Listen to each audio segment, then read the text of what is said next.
All right, so today we are going to be looking at my personal workflow for creating paint schemes for mechs for MechWarrior 5 mods. I'm going to assume that you already have at least the editor and that you've at least opened it. And also that you know how to create a mod, if that makes sense. I will be doing a tutorial on that as well, most likely over on the wiki, not in a video form. So if you don't know that, I will make sure that that is linked in the description of this video. So the very first thing that you're going to want to know is basically how skins are, or paint schemes are structured in general. So I'm going to pull up an example of one of mine. And I need to remember, I know, here we go. So, everything that you need to create a paint scheme or skin for a mech is located right here in these folders. The default can be found under Objects, Mechs. You choose whatever mech you want to look at, and then part of it is going to be under here, and part of it is going to be under here. And I will show you more of what these files do in a little bit.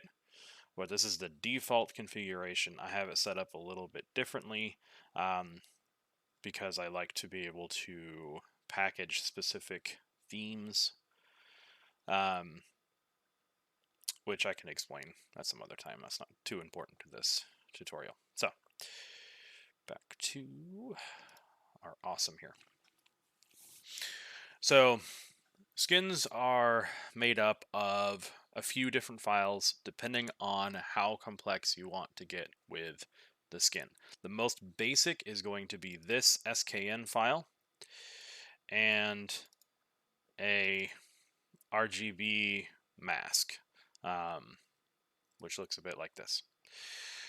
This looks daunting. If you've never seen a UV map before, this can be intimidating. Do not worry about this specifically. My workflow circumvents the need to figure out what all of these parts are. So don't worry about that. Just know that this is what the image file you will be creating will look like at the end. So what's going on here with this image file? These are technically 3-channel, 4-channel, depending on how you want to count that, image files. Quite often they're referred to as RGB files. Obviously you don't have red, green, and blue here, but it's a similar principle. So you have 3 very distinct colors with a black as a background. And the way that the game looks at these is boop, boop, boop.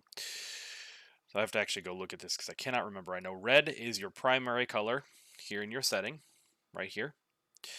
And then your secondary color is yellow. And then your tertiary color is this magenta, pink color. So basically, this is what allows the players to choose what color they want their paint schemes to be. Because they're so distinct and different from each other, it allows the algorithm to modify them and tell them apart easier. So that's what's going on with this, and then the black is sort of an alpha channel, if you're familiar with that concept. Basically what that does is anywhere there is black in this, it shows the bare metal material of the mech rather than the painted material. I use this quite a bit to do little highlighting tricks or shadows like this. So let me pull that up and kind of show you what that looks like here. I have a test level created just so that I can look at my skins, and this is something I'll go into more detail on how to set up later, because it's a little bit, I typically get to this step after I've already put the skin together. Yeah, so you can see here what I'm talking about with that black, making bare metal. And kind of I'm using it to create a shadow, but like also these joints right here, this section right here that's bare metal, all of this stuff right here that you see is just that base metal texture. That's actually black on the mech thing itself. All of these little joint pieces, and I don't know why his feet are on the floor, but like these vents in the back, all of this stuff. Um, so it is important to kind of pay attention to where that is, but I'm going to show you a real quick trick to make sure that you don't accidentally paint over all of those. Let me exit out of that real quick. So that is your basic RGB mask. And that just controls essentially the actual paint scheme itself. There are a few other things that you can add depending on how complex you want to get with the paint schemes. Another example of that is under here with my atlas. You can see I've got a whole bunch of different things here rather than just an SKN file. But that's because I've done several different things. I've modified that metallic texture that you were seeing on the Atlas to have more of a gold. That's by creating a custom material instance. That's what MTI stands for. So that's one thing. And then if you want to modify, say, the, let's see, I know I've got one on the catapult.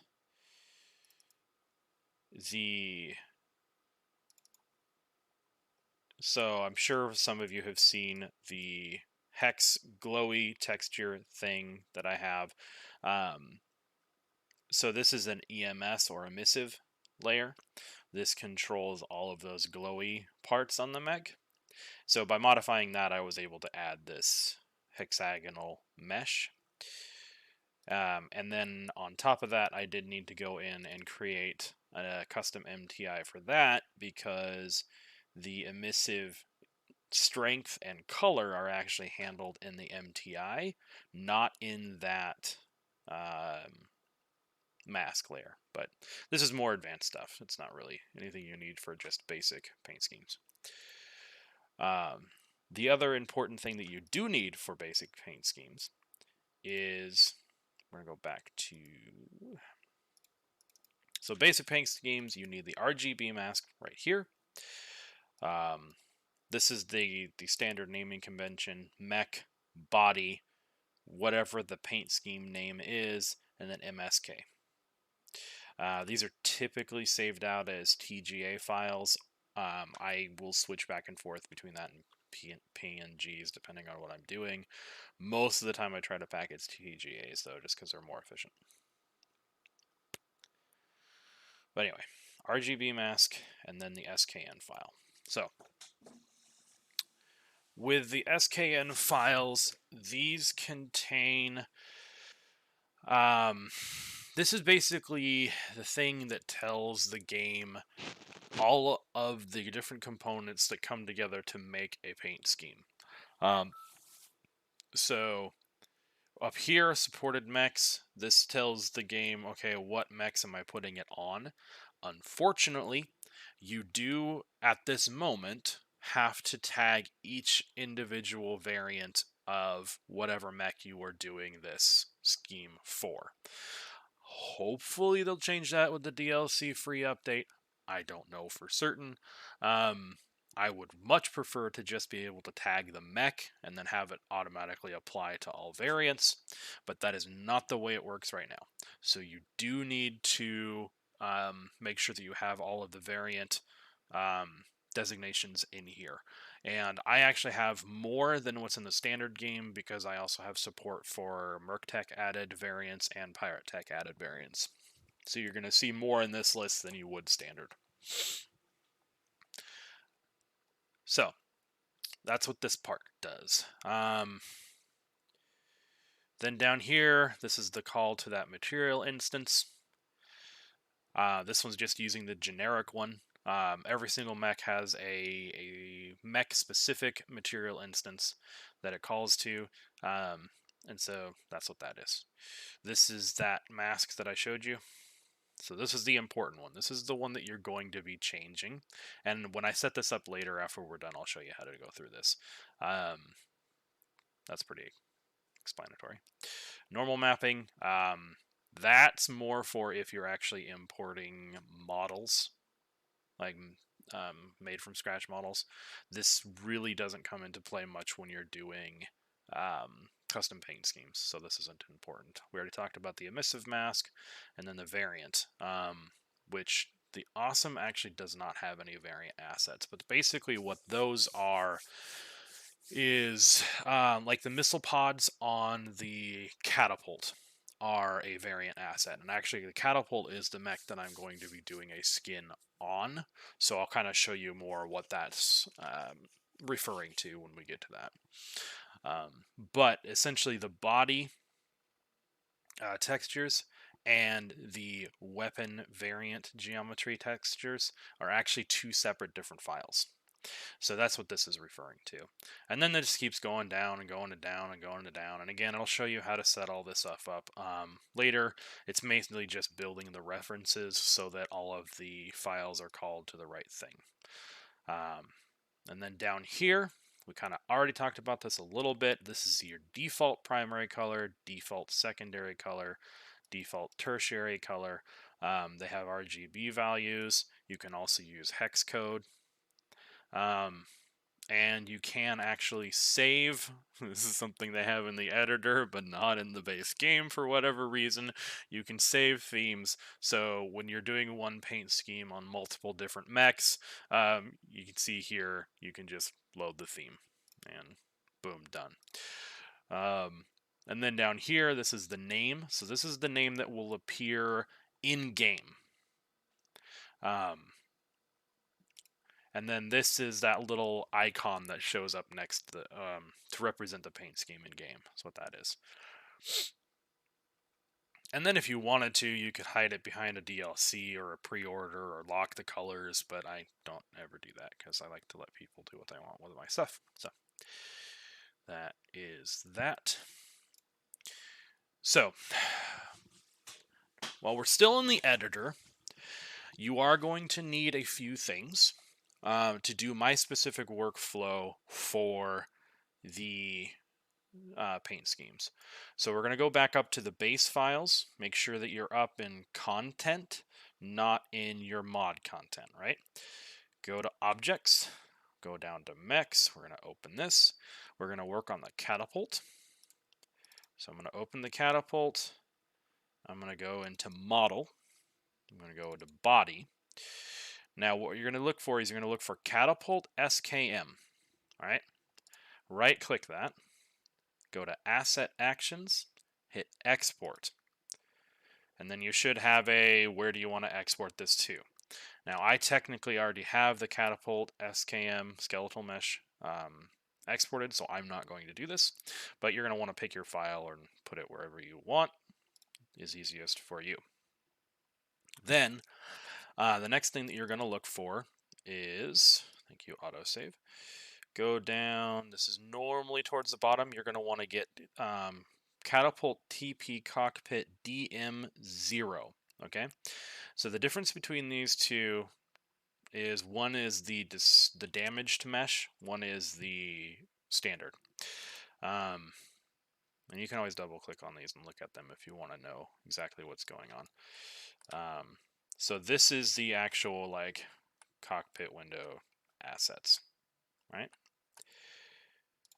So we're going to export that. This one I actually do not have exported, so I am going to do this.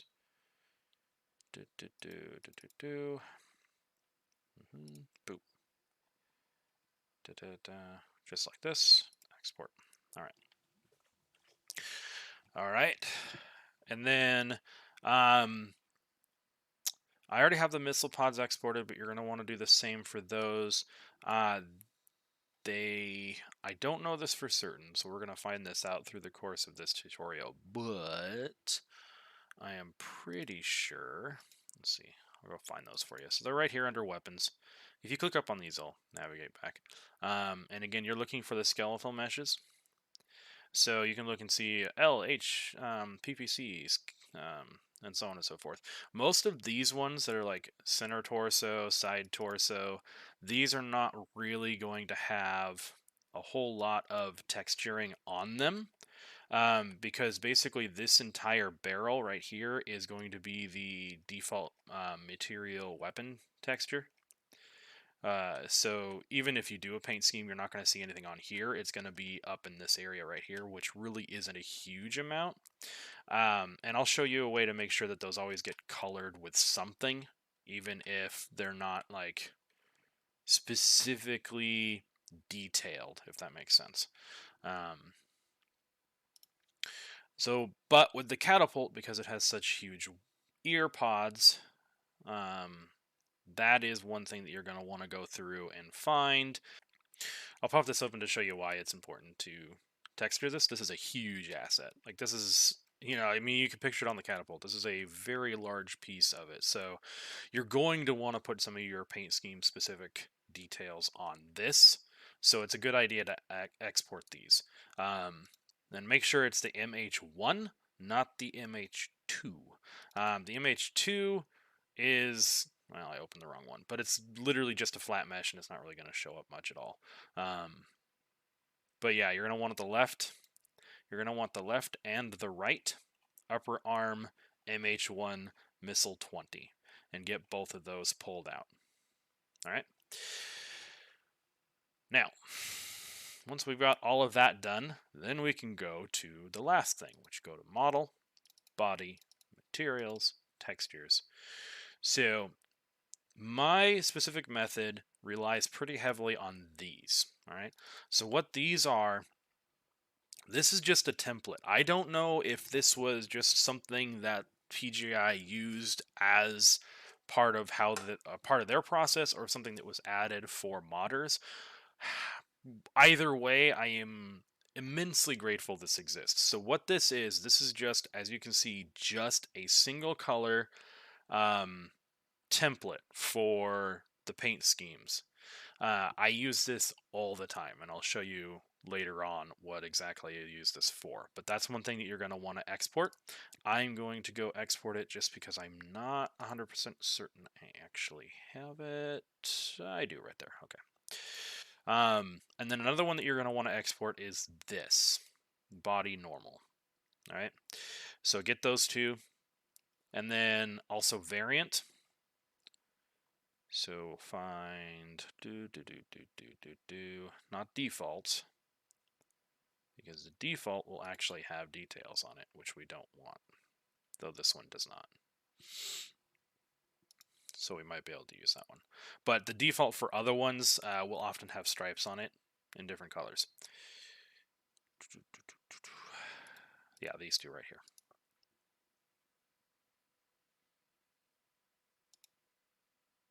And I already have them, so we're good. Okay, so now that we've got all of our assets exported, now we're going to move over to Blender. So, or your 3D application of choice, but I personally use Blender because it is free, and I've been using it for 13 years now. So when you open Blender, this is the most current 2.92. I think they're up to 2.93 as of the recording of this, or will be very soon. It's coming pretty soon. But you'll see something similar to this, right? Just click past that. This little cube that spawns by default. Just hit delete, get rid of that. And then what we're going to do is we're going to go up to File. We're going to go Import. Import FBX. Then you're going to navigate to wherever you happen to save those assets. All right. You're going to click the SKM first, import. And it takes a little bit depending on your computer power. So what you're going to see is this, and this looks kind of mangled. You got a lot of stuff going on. There's a lot of weird clipping, graphical, artifacting errors, okay? The reason why this is happening is because Unreal Engine will automatically create a whole bunch of these LODs, which you do not need. So the first thing that I like to do is just go through, delete all but LOD 0. This is going to be your highest detailed model. The next thing you can do is click this, hit H, and that hides it. So now you just have the base mesh for your catapult, right? So next thing we're going to do is we're going to import FBX. We're going to import the cockpit.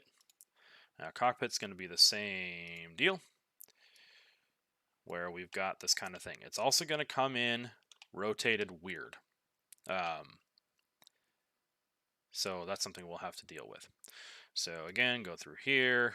You can see level of details. We want to delete all but 0. So now we've got this. And it's going to have slightly different material settings. That's fine. So to rotate it, what we're going to do is just hit R, Z, -90. Boom, done. All right. Now, it is not vital that you place it exactly where it needs to be, because honestly, it's not really going to matter.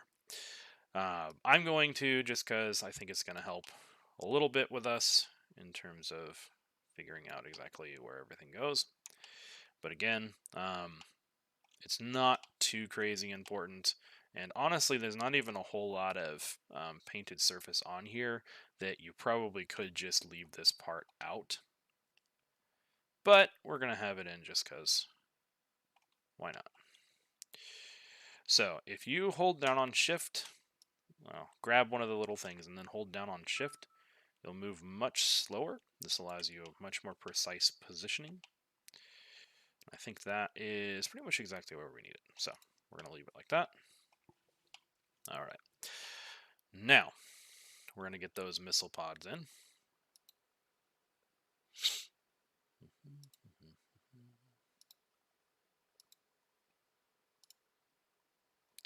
All right. Now again, we've got a mess. So just go down, do the same thing. It's going to be under root.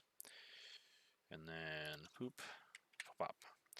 Now missile pods only have 2 levels of detail, so once you get rid of that one on the bottom, this should be fine. Click that, hit hide, and there you go. And then again, rotate on the Z-axis, -90.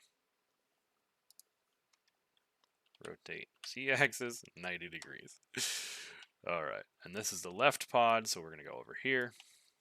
And again, we don't need to position it perfectly, but it does, you know, it can kind of help just for making sure everything lines up right. And if you need reference for how these are positioned, you can always, if you know how, pull up the Mech mesh in the editor. And that's something I will be showing you how to do towards the end of this so that you can test your skins, which is an important step because sometimes things can go wrong. Alright, I think that's about right. Okay. So then we go import, get that last one in here.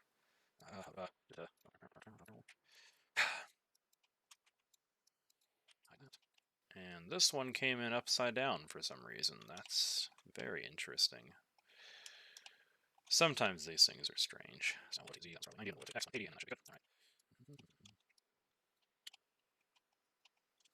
So if you hit period, it centers it on whatever you happen to be working on. Quick little trick there. Nice for getting sure. You know, you also set the average on the camera in a way that's much more convenient for looking at that specific object, which is good. All right, that's not even. We're going to move this a little bit over more. Yeah, it's a little better. Okay, so we're going to call that good for now. I love that they kept the hinges for the bay doors on here, but didn't put the bay doors in. It's fun. So here is our catapult. We'll center on it. And this is basically what we got. So let's minimize this side. We don't need that anymore. So now we're going to set up our workspace. Since we have this set up in here, You can just go to texture paint and that will set up a workspace for you. I personally do not like that workspace because I do a couple other things rather than just texture painting. So if you don't know how to create more windows in Blender, what you do is you go up here till you get this little crosshair and then you go pull and there you go. Now you got 2 windows. So we're going to put it about there. And then we're going to go to this guy. And this is going to be our UEV editor. And then we'll pull up from the bottom. We're going to go here. And this is going to be our shader editor. Okay. So now what we're going to do is we're actually going to start importing the texture assets that we exported. So I'm going to make this a little bit bigger so we can see what we're doing. I tend to move these screens around and resize them quite a bit because you're never looking at all 3 of them at the same time, or very rarely. Okay, so this is shader node editing, kind of. I said that strange. Principal BDF is basically the thing that controls, for the most part, this is your material instance. It's very similar to that material instance that we were looking at in the editor. So what we're going to do is we're going to hit Shift A, which adds a new. We're going to go texture, and we're going to bring in an image texture. Then we're going to go Shift Duplicate, do another one, and hit the color to here, and then hit this color to base color. Right. Then what we're going to do is we're going to go Open, go to the catapult. This is where we're going to select the MSK, the mask. Open that. Then down here, we're going to open catapult again, and then we're going to go normal. So the reason why I do the normal mapping is because what the normal map is it's a way to fake extra geometry where there isn't actually extra geometry. It's kind of a way to cheat the system in a way to preserve processing power, but still get high detail. Because if you look at this model, you can kind of be like, well, there doesn't feel like it's as high detailed as the ones I see in game. That's because it's not. So what we need to do is that. And now all of a sudden, that's funny. I do need to export the default mask. Apparently I accidentally saved over it. So, okay. So, yeah, as you can see, now we've got a much higher level of detail. And apparently I accidentally saved over my default masks with the hex mask I was working on. But it gives a good example for what I was talking about, where you can see where there's a whole bunch of suddenly extra geometry that's not actually there. It's essentially a optical illusion kind of trick of the light thing. So what we're going to do is we're going to go back here. We're going to reload that normal because I want the proper one. There we go. So like all these little details. And that's why it's good to have this on here, because you don't know for certain, if you don't have this loaded, what is going to be obstructing any of the details that you add to the paint scheme without having these on here. So I like to do that. And then just keep in mind that when you hit the edge of armor panels like this, you are going to have a little bit of scruff and wear. You can go and export that scratch, wear, and dirt mask as well if you want. But I just kind of tend to either avoid the edges of panels like this or just, deal with it. Because, I mean, realistically, that's where the wear is going to be. So even if you have a logo painted there, it's going to be worn off anyways, so it works. It's just, if you were to put a logo in one of these areas, like an actual company would probably avoid putting something directly over these little knobs. So that's just kind of my thinking anyway. So now that we've got this set up, this is what that looks like. Now there are a couple other things that we can do here to get this set up even better, because as if you notice, this doesn't have any textures, and neither do the missile pods. So what we're going to do is we're going to go over here again, bring this guy out. We're going to go, let's do the cockpit first. So we're going to go down to this little dude right here. That's the materials. We're going to change this to, I didn't see, give me 1 second. What material is this assigned to? So you're going to want to make sure you assign it to the proper material, which is going to be FBX default material 0. So take the cockpit, mesh, that's what this little triangle is, and you turn that into one that's not there. Why is it not there? It goes. Then you just hit edit. Make sure everything's selected. You can hit all or hit A to select everything like that, and then go assign. So that's going to do some kind of weird things, because essentially the way that these things are set up is that the UV for the glass is actually also set on the same UV map as the UV for the rest of it. So you're going to have these weird little things like this. It's basically just going to paint over the entire thing. So you are going to need to separate out these little glass panels.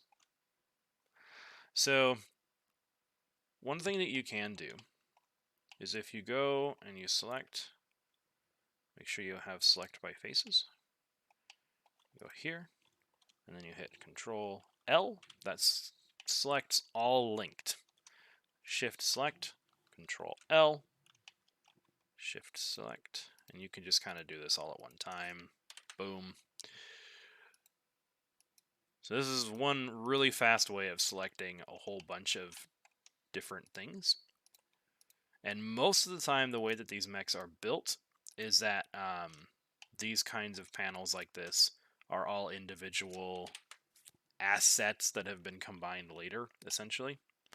So now that I've got that, I can click back up here and I can go assign. So what that'll do is now when you go to paint on this, it'll paint just the framework and not the glass itself, which is what you want. So make sure you get that set up. So that's kind of what we're looking at there. Right? Now, we are going to need to set up a different material for the missile pods. So now what we're going to do is, now that we've got that selected, we're on FBX material 2, you'll notice that over here in the shader, we have this again. All right, so we're going to repeat that same process where we go Shift Add, Texture, Image, Texture, Shift Duplicate, do another one, connect the color to the color here, connect the color to the base color there. Open, Catapult, Variant, Mask, make sure we do the right one. And there we go. All right. Catapult, Variant, Normal. Now this one might be messed up. We'll have to see. Nope, looks like I did the right thing. All right. Sometimes my middle mouse button doesn't work. Anyways, so now we've got this whole thing set up, right? A little bit shinier than it is in game, but that's not really important because the materials aren't, or the material settings are going to be handled over in the editor. What we're really concerned about here is the color. So when you go through and you assign the missile box to the default material, you got to make sure that you do not assign the missile heads and tubes and the front face here.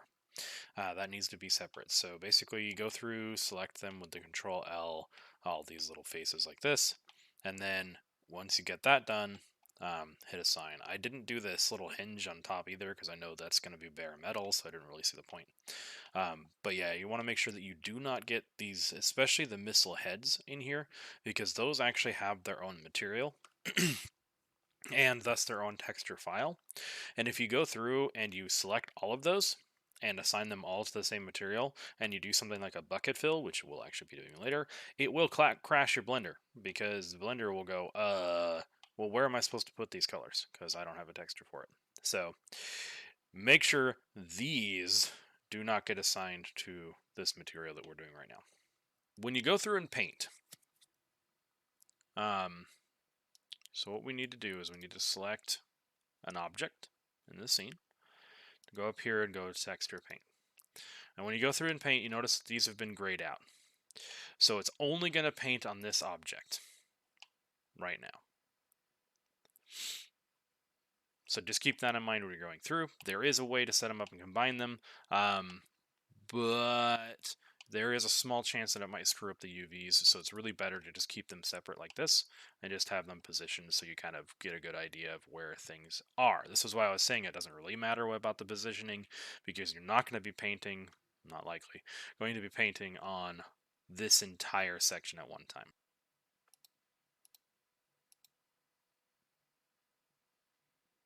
There it goes. All right, so now that you've got this selected properly, you can see if I go through, it'll paint directly on the mech, right? So now that we've got that set up, let's set up our workspace just a little bit better. Undo that. So the first thing that we're going to do is, this is just a personal preference, but the way that I do this is I take the fall off and I make it a square fall off. And the reason why I do that is because I don't like the feathering on the edge of this. I don't feel like it fits with the general aesthetic of the paint schemes. So I take the fall off and I turn it to this. So what that's going to do is it's going to give you a much, much harder edge to your paint scheme. So that's the first thing I do. Now, there are several different keyboard shortcuts that come in handy here.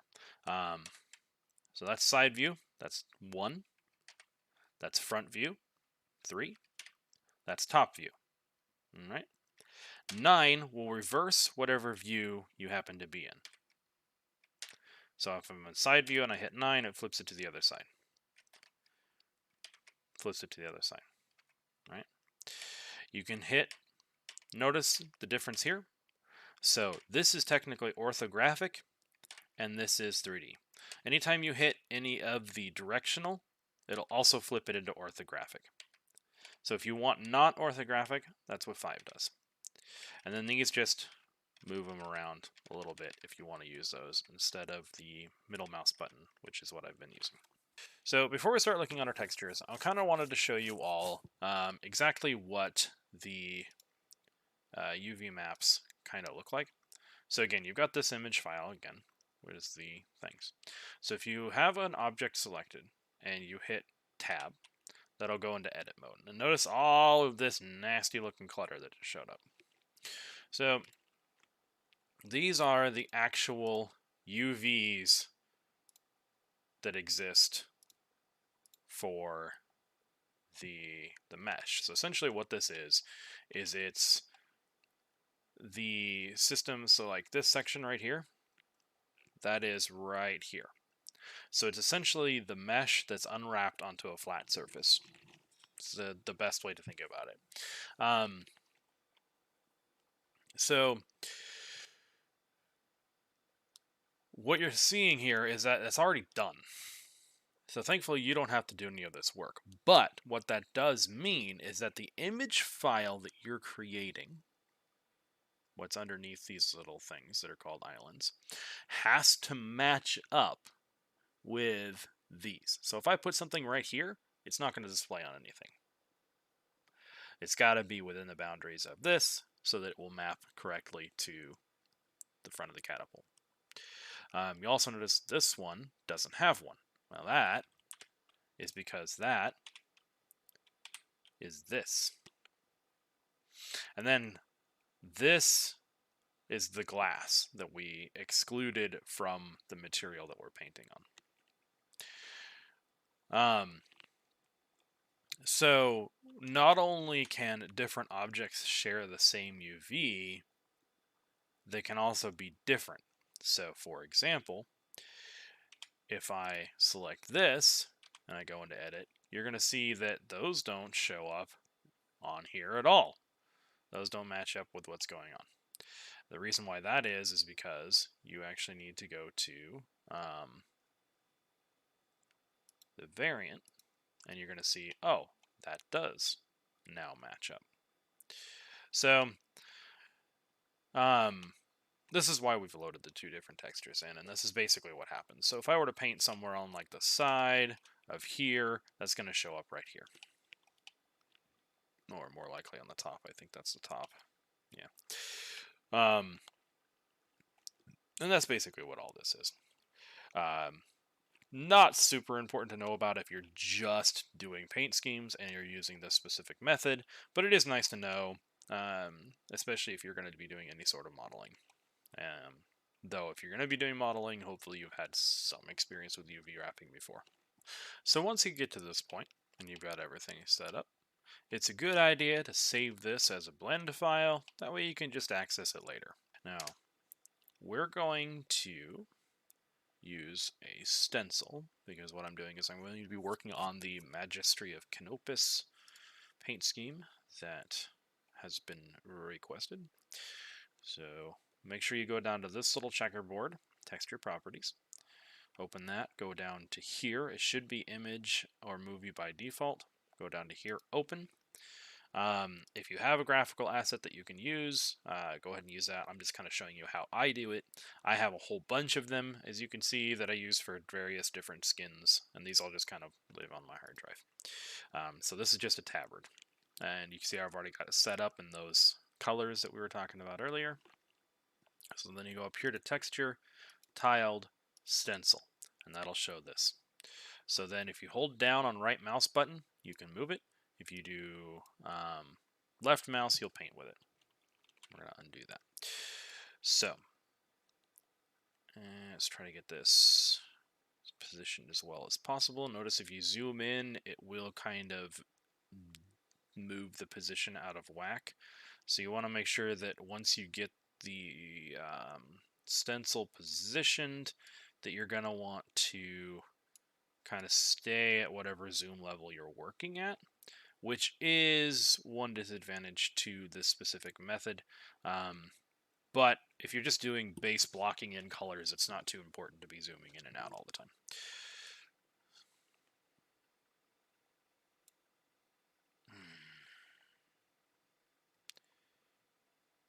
And for whatever reason, I think it's because I'm also running recording and doing several other things at the same time, this is really resource intensive.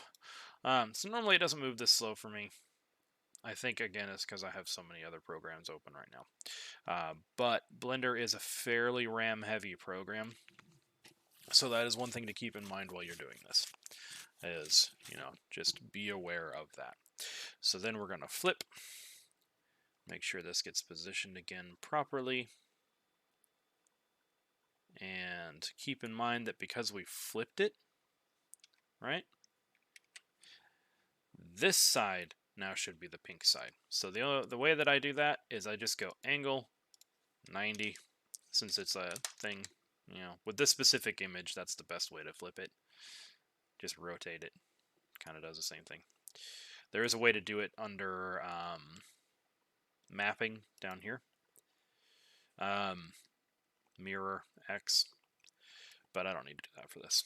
So now one thing that you will notice is that I am painting over all of these black spots, which we talked about being the bare metal. I will show you a very quick way to fix that in just a moment. So we're going to get this done, get that done. I don't really need to paint over here because that's already red. We're good there. Let's flip to side view. So side view, remember, we wanted to, we're actually going to have to zoom out just a little bit. Make sure that lines up right about there. So this is the red leg, but this side, because remember we're looking at this side on the side view here. That side is going to be the pink side. So then we go,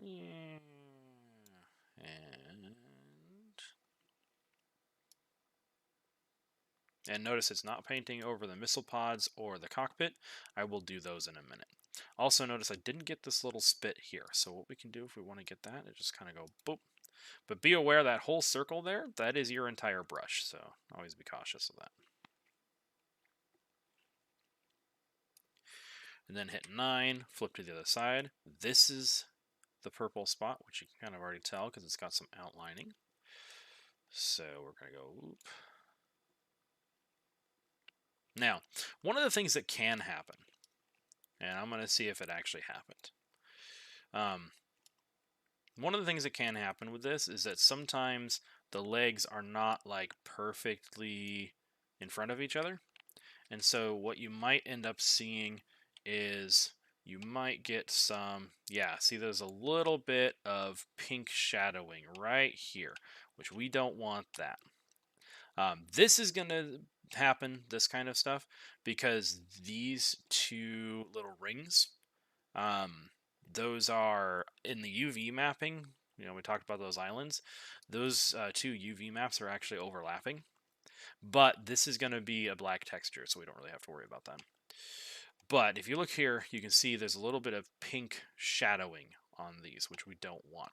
So one thing that you can do is you can mask sections out. So if I go to edit mode,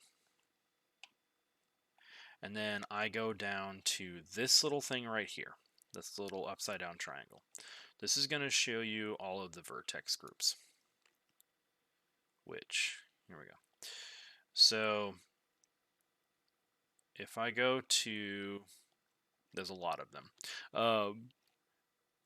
If I go to calf, so click on that. If I go to calf left and I hit select, that's going to select this entire section. And every time you do that, you can do that. Another way to just quickly select a whole bunch of things is to kind of do a bounding box selection. But as you can see, that's not 100% perfect. And it's also not going to get the backside unless you're in wireframe. So if you do this, go to wireframe, and then it will grab all of them. So it depends on how precise you want to get and how fiddly you want to get. But you can just kind of go through and obviously make sure you're on the right. Go through and just kind of select all of the, and you can even hit deselect, go through, and if you do this, I'm just going to do this real quick. I'll show you what I'm talking about. So go back into solid, go into texture paint. So this little button right here, if you click that, it'll mask everything except what you have selected. So now if I wanted to, I would only paint right here. And this is a good way to keep that kind of overshadowing from happening.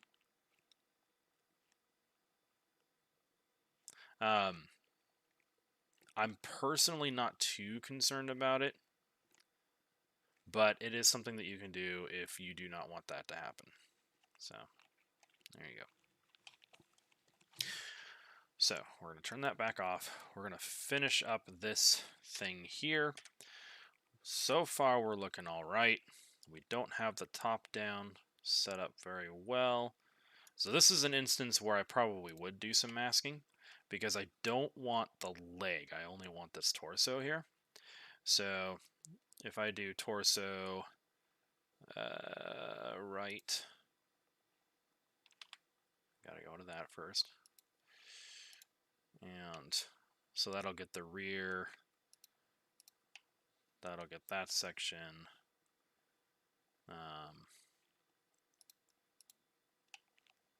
This way you're not accidentally painting on the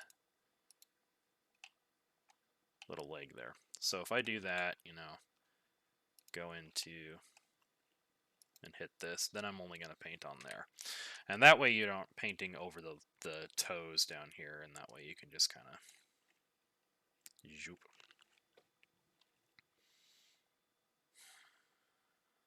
Don't you dare crash on me. Thank you. Okay. So that's looking all right. So at this point now, it's going to be all about touch-ups. So what we're going to do is we're going to go back here. We're going to go back to tiled. We're going to go down to here. We're actually going to hit this little X that will delete the tabard from this specific instance. And then I like to work with a little bit smaller brush when I'm doing this kind of work. So radius right here. One thing you can do if you have a tablet is if you click this, it'll actually attach your pressure sensitivity to the radius rather than the strength. I'm not going to use a tablet right now, but this is actually one of the things that I will do quite frequently is just hit that, and then that way, depending on how hard I'm pressing down on it, will determine, the size of the brush, which is really nice.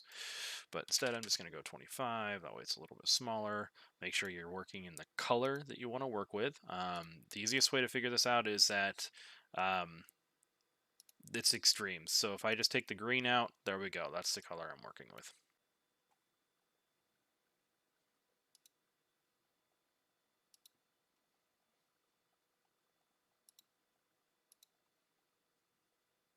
All right, so you're going to click on this little X right here, boop, and that's basically going to remove the texture from your brush. And then you can go through and work on finishing up and cleaning up the details. Now, one thing that you can do to make this go a little bit faster is remember that masking that we were talking about? So if I go through and I go to edit mode again, right? And then I go to wireframe, select that whole thing, select this whole thing, that whole thing, which should be most of the leg. There's a couple right in there that I missed.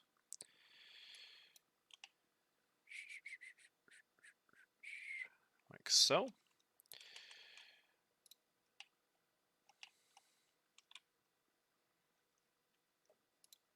Make sure that and then you can go through and just kind of do a box select like so.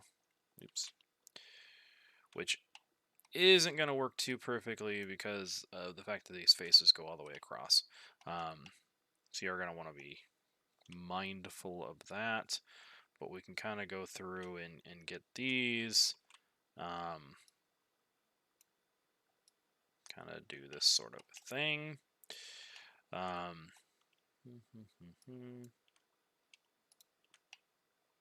It's not going to be perfect, but we don't need perfect.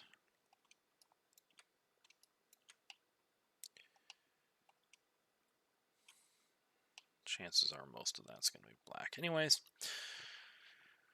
So I'm using the scroll wheel to move this back and forth, just in case someone didn't know that, because that can be kind of confusing. Texture paint. We mask out everything but that we have selected. Go to bucket fill. Then you're going to have to make sure you change the color, because the color is specific to each one. And then if we just go bloop, what that's going to do is it completely bucket fills everything that we have that isn't masked out. So that's a really good way to quickly make sure that you don't have any like massive glaring errors or anything like that in, whatever you're working on. It's going to be a little bit harder to do it with this section up here. So I'm actually just going to go through and do this via the brush, just because I feel like it will be easier. So I'll turn the mask off, and I'll speed this part up because I'm sure you all don't want to watch me just sit here and be particular about what's showing paint and what isn't.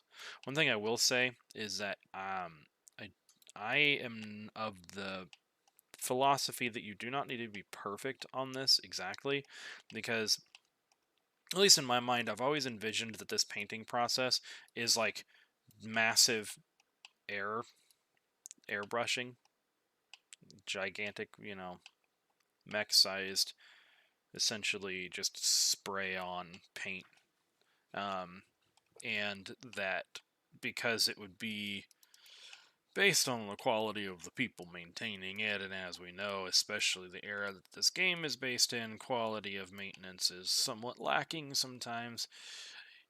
A perfect paint scheme, and at least for me, actually kind of, for the most part, I feel takes away from the feel of the setting. So yeah, if you've got stuff that's floating over, like these little shadows, like I'm not even going to worry about this because I think it kind of feeds into that whole feel of the game in a lot of ways. Obviously, anything glaring that looks terrible, I'll take out. But like this tiny stuff, whatever. I think it works. It works for what we're trying to do.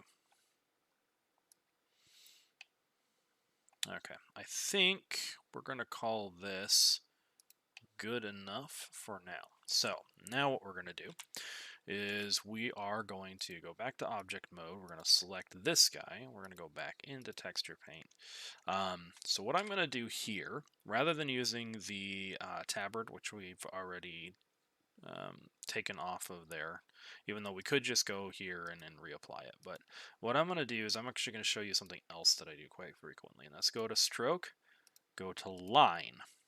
And what this does is you can put a starting point, hold down, then you'll see you'll drag it, and then you can do an ending point, and it will draw a line across the 2 points that you've just created.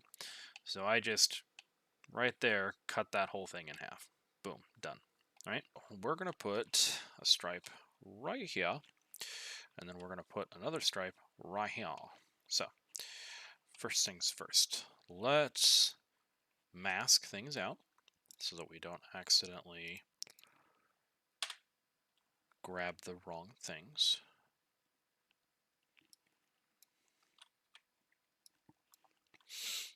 So, again, do this wireframe, bounding box. This is the most efficient way I've found. But you can use the vertex groups as well. That works just as well. And it will get you a little bit more accurate. Because they did divide these mechs up into vertex groups fairly well. There we go. And in fact, I probably could have just grabbed the calf because that's where I'm putting the paint on. Yeah, let's do rendered. Yeah, that looks nice. Or material. We'll do material. So, we're going to make this smaller. We're going to go like, I don't know, 15. That should be, it might be too small. Let's do 25. Yeah, that'll do. Kind of get it a little bit centered. Texture paint, mask. There we go. We want red. We're going to go to line again. And then we're just going to go whoop, right like that. We're going to kind of bring it around, try to match up the line, try to make it as straight as possible, like that. Then we're going to do the same thing, kind of like this, and then we'll complete it like this. So now we've got this somewhat meh. I mean, it's pretty good. It works, right?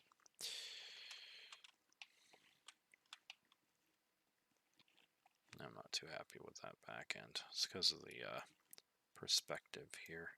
This is where the orthographic could come in handy, because then you don't have that. Should have done that first. See, now you've got those edges lined up pretty well. And sometimes this takes a little bit of trial and error just to get the stuff lined up. But yeah, orthographic essentially just takes out the perspective.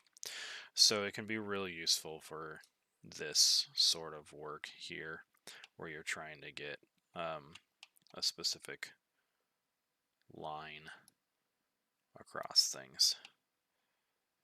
All right, then we're going to go and let's look at this from the front angle, and we're going to redo this because I want this to be there. See how that looks.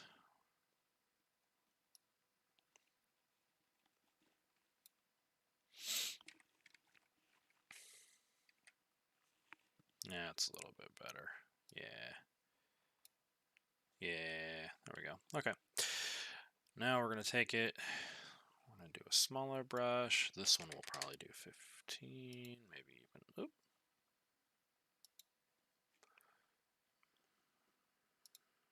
Boop. Maybe even 7. 7's perfect. Go up here.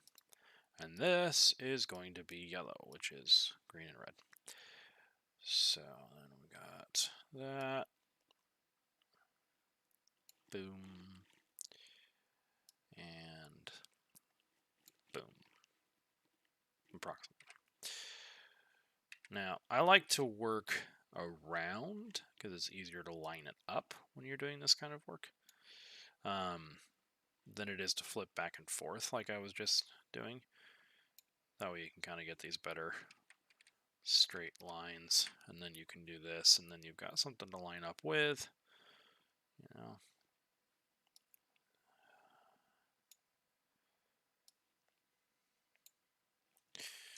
And then you're going to kind of do this, and then do this again, so that we can just go whoop, and whoop. All right.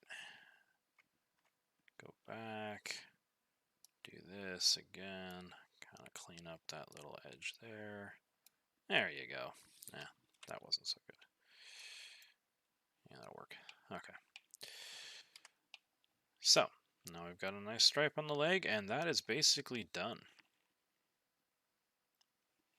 I mean, that's basically the entire paint scheme right there. It's pretty simple. Looks pretty nice, you know, once we get the color scheme in and things like that. So once we get over to the editor, we will be actually doing some material instance editing, so I'll show you that as well. But for the most part, this is, you know, pretty simple. And obviously you can do different stripes, you know, whatever patterns you want on here. One thing that I forgot to do that I am going to do here in a minute. So we'll go up here, go to image, go save as, catapult, body, MOC, save. All right.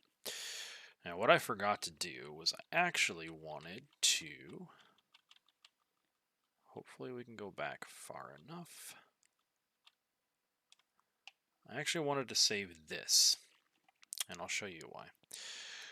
I actually use this tabard layout quite a bit, so we're going to save this as tabard mask so that I can use it as a template for some other skins. All right, now what we're going to do, I'm sure you're all going, but we're not done. I'm not. I will tell you, yeah, you're right. We still have all of these spots that should be bare metal. So open whatever image editor you happen to be using. I use GIMP. Go away. Thank you. So go there, open, navigate to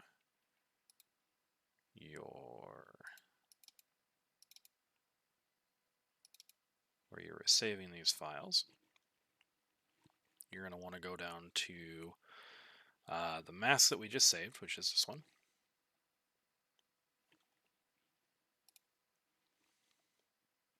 And that brings up this. There we go. Now go File. If you have the option to open as layers, do that. Depends again on what image editing your software you're doing. Essentially, you're just going to want to have this one,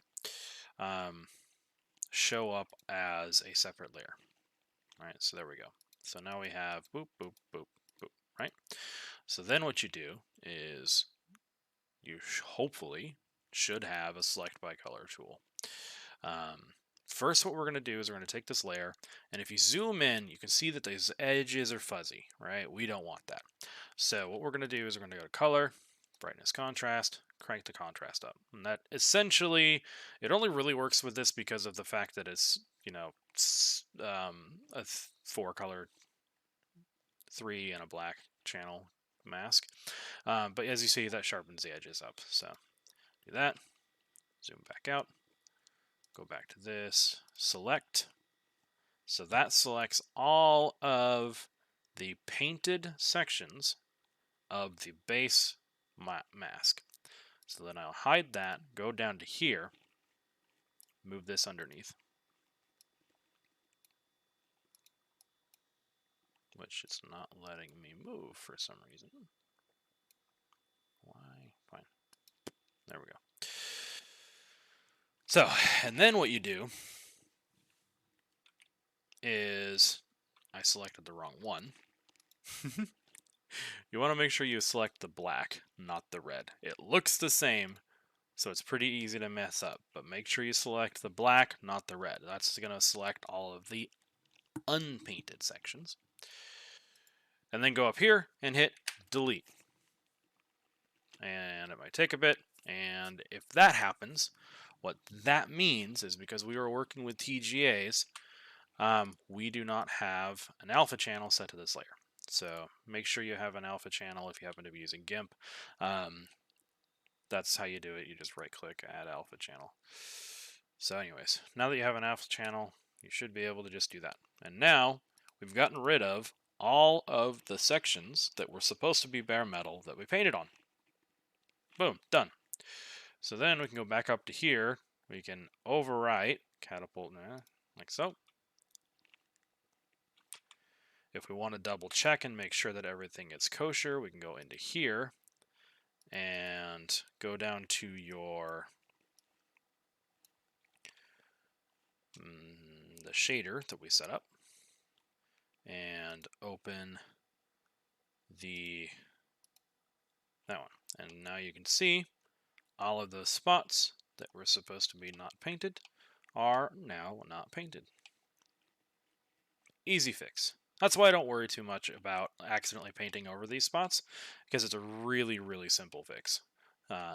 So yeah, if that happens, it's not a big deal. And there you go. So we're going to do that with the missile pods as well. The cockpit's already been done because it was part of the same mask, but we will need to do that with the missile pods because it was a different file. So up here, we're going to go to, we're going to pull up the variant, right? I'm going to, again, save this as both Tabard and MOC, even though they're going to be the same on this one. So save as, we want variant, MOC, right? And then, actually I'm not going to because, yeah. So let's go back over to GIMP, which I'm going to do this way because it'll be faster this time.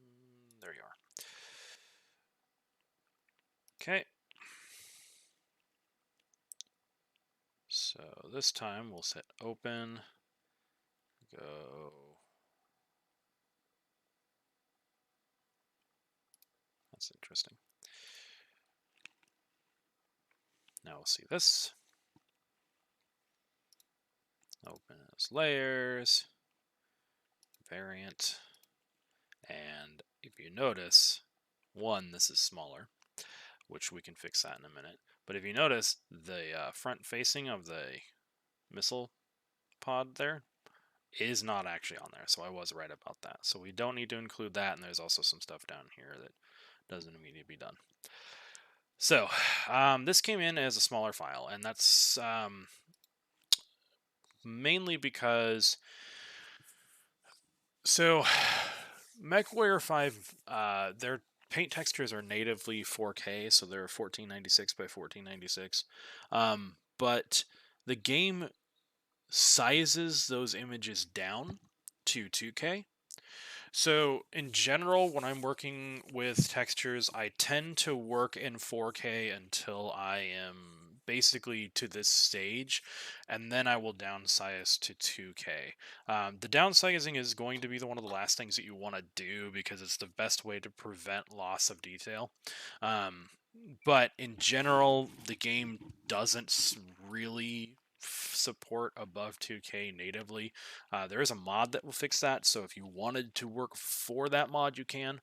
But in general, I just work in 2K because one, my computer doesn't like 4K, and the game doesn't really do it anyway. So that's why this is smaller than this. So if we take the image, scale image, 2048. Having your powers of 2 memorized is very useful for this kind of thing. And boop, and boop, and it actually scaled that down as well. So we'll scale the layer now. We'll delete the layer and bring in a new one. Because we'll have it blown out if we do it the other way. So oh, if I had brought that one in, it probably would have been the right size. Oh well. Alright, so again, repeat the same process, make sure that's underneath, grab all of the black, and this has actually already been sharpened, so we're good. And then just delete everything that's not part of it. And again, you'll have this issue, so alpha channel, delete, there you go. And then export. And so now you've got your skin, or at least the files that we need for it. So what we're going to do is we're going to go over to the editor, which is probably going to function like garbage for me right now. We're going to go to Majesty Cavaliers. Let's add a new folder. Catapult. Inside Catapult. And you can format this pretty much any way you want. This is the way I do it, again, because when you go to package, you can actually specify what file paths are being packaged, or you can specify what file paths are not being packaged, which, if you set it up like this, will allow you to package specific skins, which comes in handy if you want your mods to go on Epic Games Store, because they have a file size cap of 500 megabytes unzipped, and image files take up quite a bit of space, so that is a thing. Okay, so first thing we're going to do is we're actually going to go to the Annihilator here. I notice I have 2 different LODs. I actually don't need this one, so we are going to pull just the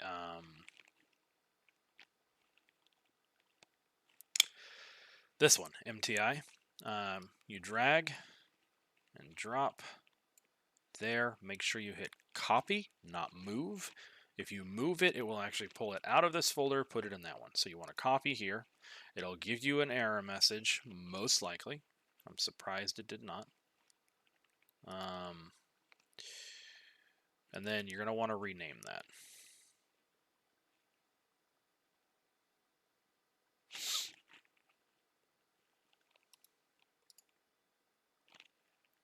And this is if you want to do a custom material instance. This is not necessary for a basic skin. This is just something that I'm doing for this specific skin because I wanted to change the color of the base metal material. But again, you do not need to do this for just basic skin. It's not necessary.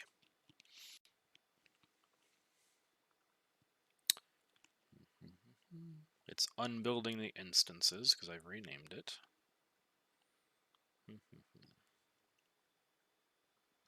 I'll fast forward through this. Okay. This little star means it's not saved. So, there it goes. Okay. Yeah. I don't want an autosave. What are you doing?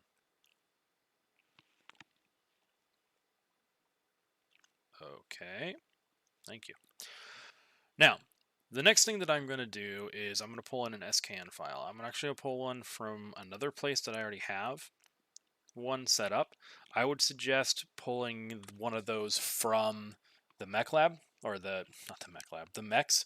So if you're working on the catapult, go down to the catapult and then pull in, like, it doesn't really matter which one You can just use any one of these, but I would pull one of those in. I'll kind of explain why that'll save you a lot of time here in a minute. I'm actually going to use one of mine that's already set up because I happen to know that, like I said, I've already got it set up. So I'm going to pull that into there, copy here again. Then we're going to need to rename it.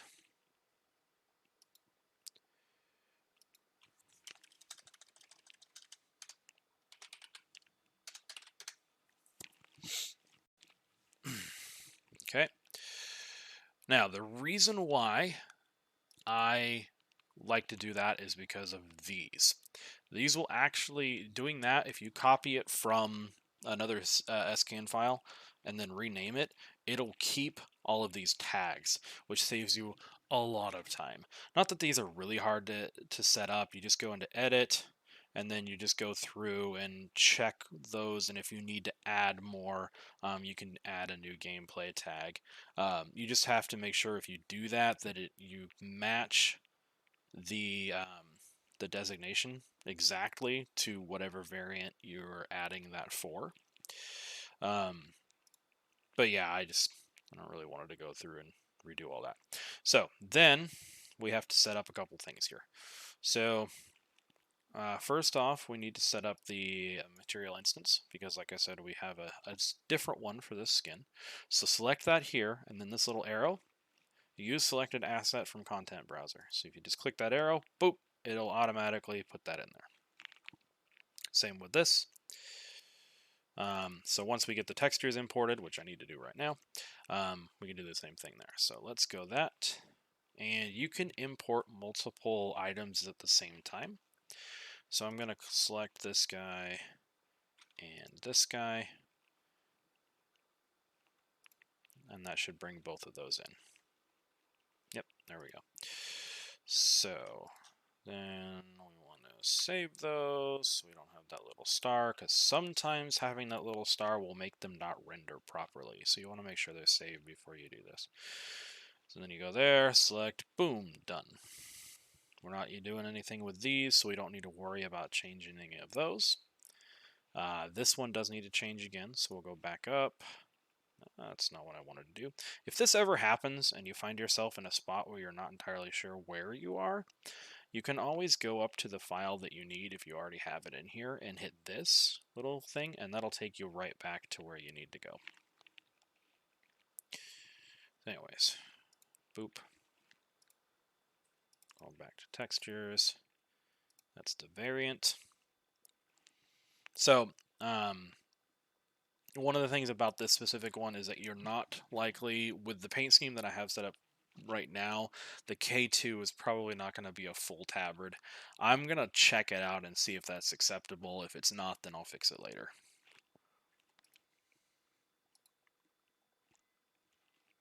I misclick all the time.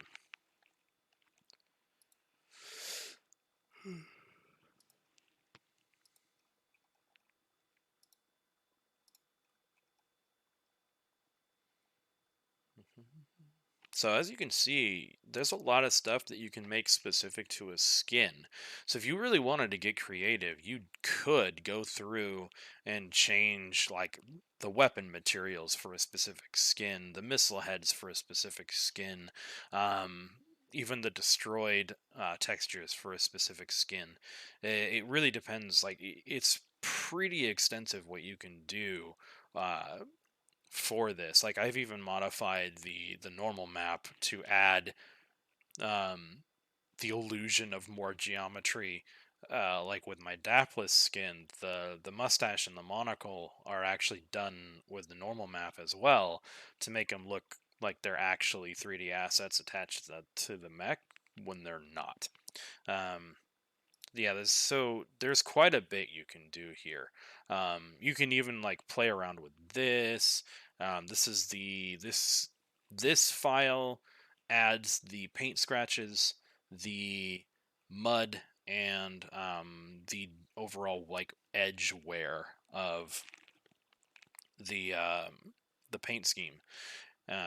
And so, like, you can mess around with that. You can make them look real gross if you wanted to.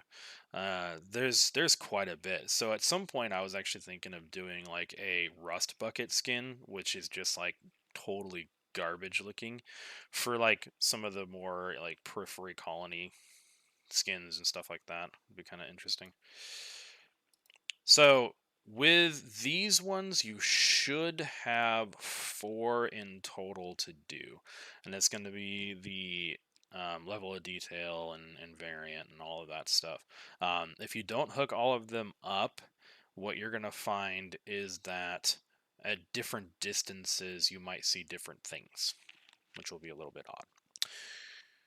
Okay, now this is where the themes would be really handy, but I haven't set up any themes for this yet. So, thankfully, you can have multiple of these open. So if I go back to the Annihilator, I pull the Annihilator skin open. One thing that you can do if you haven't set up a theme yet is just go down, default primary colored, and just copy the hex code.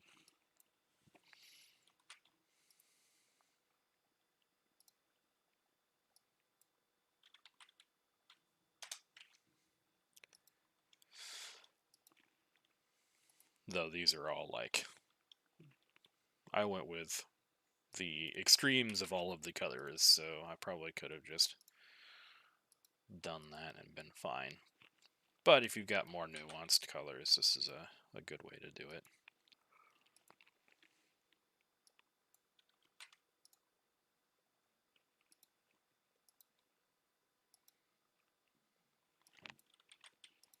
All right. So then, I don't have a logo for this skin yet, so I'll rename it.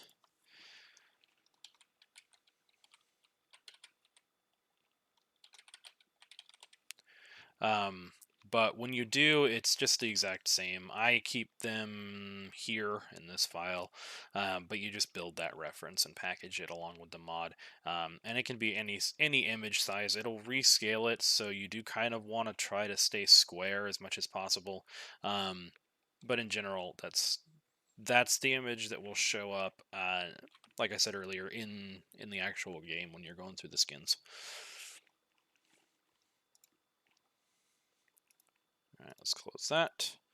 So that's all saved, so we should be set up. So what we're gonna do is now we're gonna go over here. Whoops. All right, so this is a test level that I have set up. It's basically just a floor, and then the instructions to set this test level up are actually available in the official PGI, one of their first guides they put out. So this is essentially just what I use. This little arrow here, this is actually a spawn. And you can change what spawns here under details when you have it selected. So spawner mech, you have to have that selected, and then it will spawn based on whatever loadout you're using. So we're going to go to catapult. You can pull this down. CPLT. It's nice to have those memorized. We're going to go with a, I don't know, C1, I suppose. So we can navigate to that, click on the loadout, and here you'll see it actually has the skins. So we should have, if we scroll down, right there. So you don't have to save this if you don't want to, but whatever. Okay, now it may need to build shaders. If so, I will fast forward through this. So now we can test it. I can see if for some reason the feet are in the ground, probably because my spawn's too low, but you can kind of see what's going on here.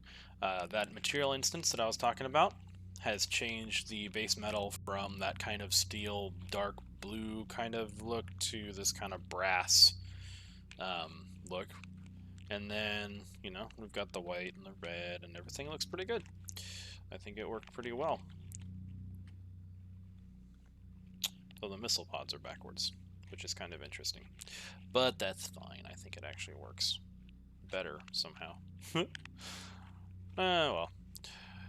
So, yeah. No, that's because I put the left on the right and the right on the left, because I can't tell my lefts and my rights, and probably anyone watching this video will laugh that I only just now realized that. But it's all good. You'll all do it right.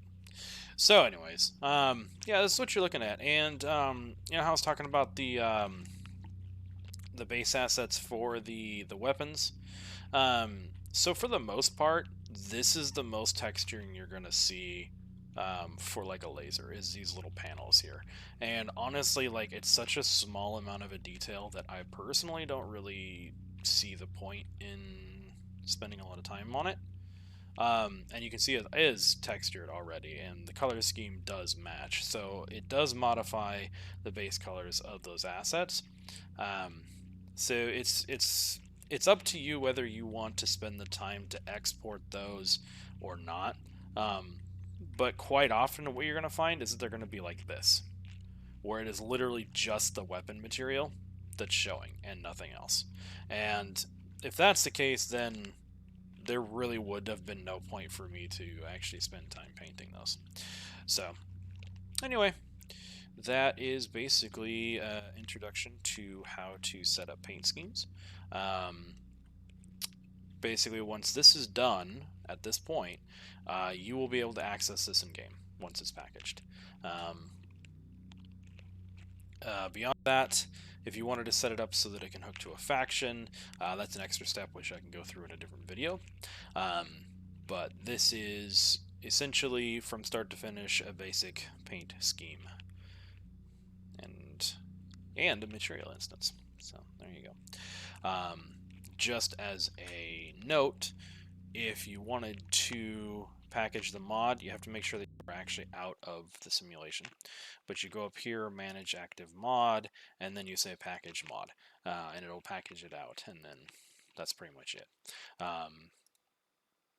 I can go over how to set up the system where you package specific files in a different video, but at this point this video is already pretty long and I might end up splitting it into two parts anyways.